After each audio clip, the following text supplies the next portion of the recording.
MatoTipila, in my experience, in the entire North American continent, at least in United States and Canada, I would say, is probably the one most powerful space that you can see in this part of the world. It has a dimension. See, in the yogic dimension, we look at it as human body, the energetic body of the human being is like the cosmos. It has 114,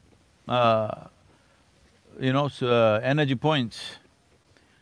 Of these, two are outside the physical structure, rest are inside. So these 112 are made into 7 categories, which are generally in America known as 7 chakras and things like that. Of these 7, there is one in the throat region which is called as Vishuddhi. I would say for 99% of the people, this Vishuddhi remains in the seed form, it never sprouts because it is a power center.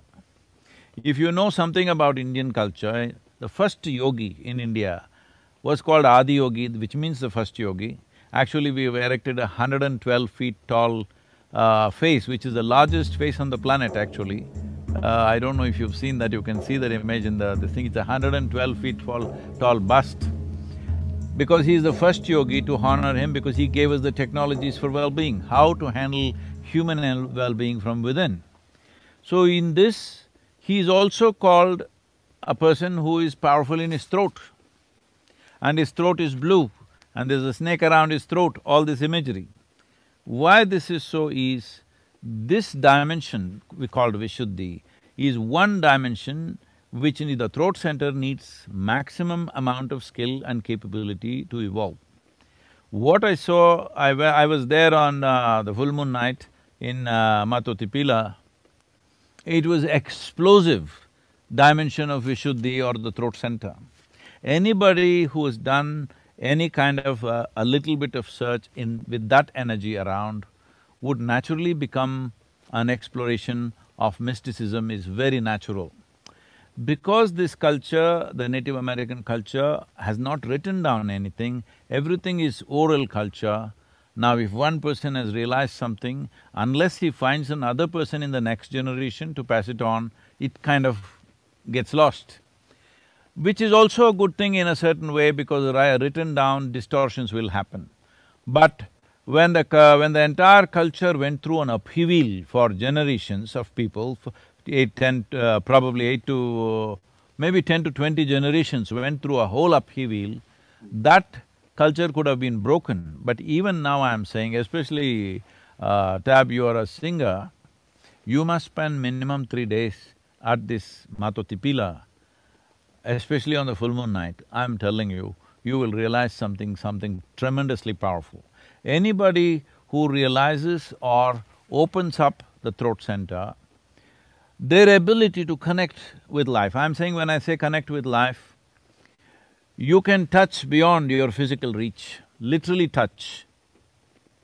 So, this dimension of life is very, very rare.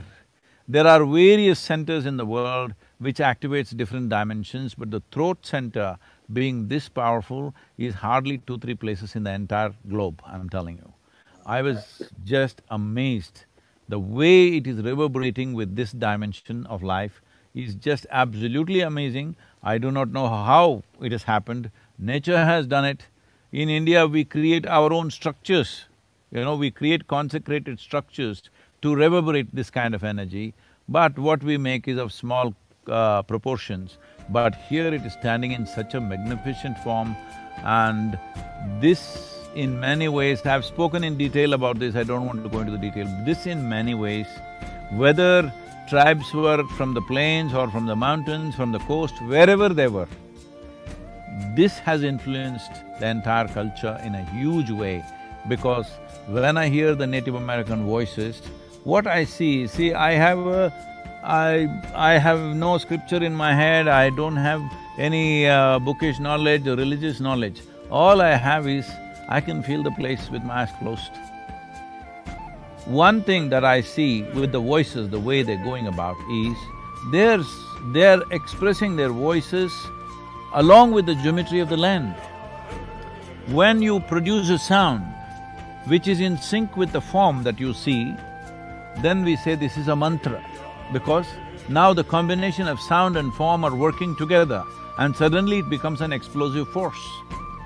So, when I see the Native American music and the terrain that they were looking at and making these sounds, not always words, just sounds, because sound is important.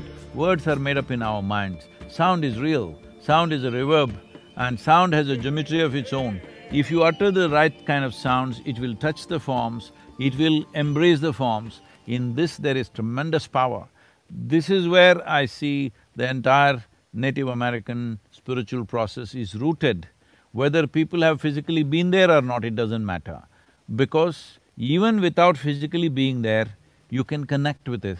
If you connect with the land, you can connect with this dimension.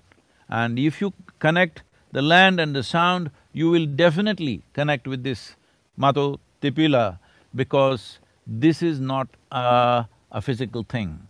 There's an energetic dimension to that. See, we have a physical body, but without the life energy, what is this physical body? It's just rot, all right? So what is a stone? A stone is nothing unless it has an energetic body.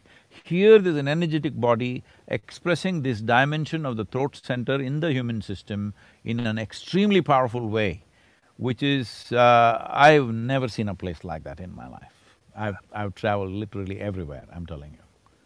That's amazing. So that's been one of the most profound things, and Cahokia also was a great thing for us to see, because we discovered certain things that what they have done there, and some things that have gone right, some things that went wrong there.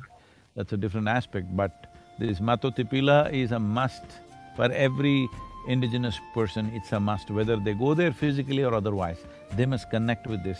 This is where the power is. The basis of your culture in some way energetically is here. And with connecting with that could also be the liberation for the future.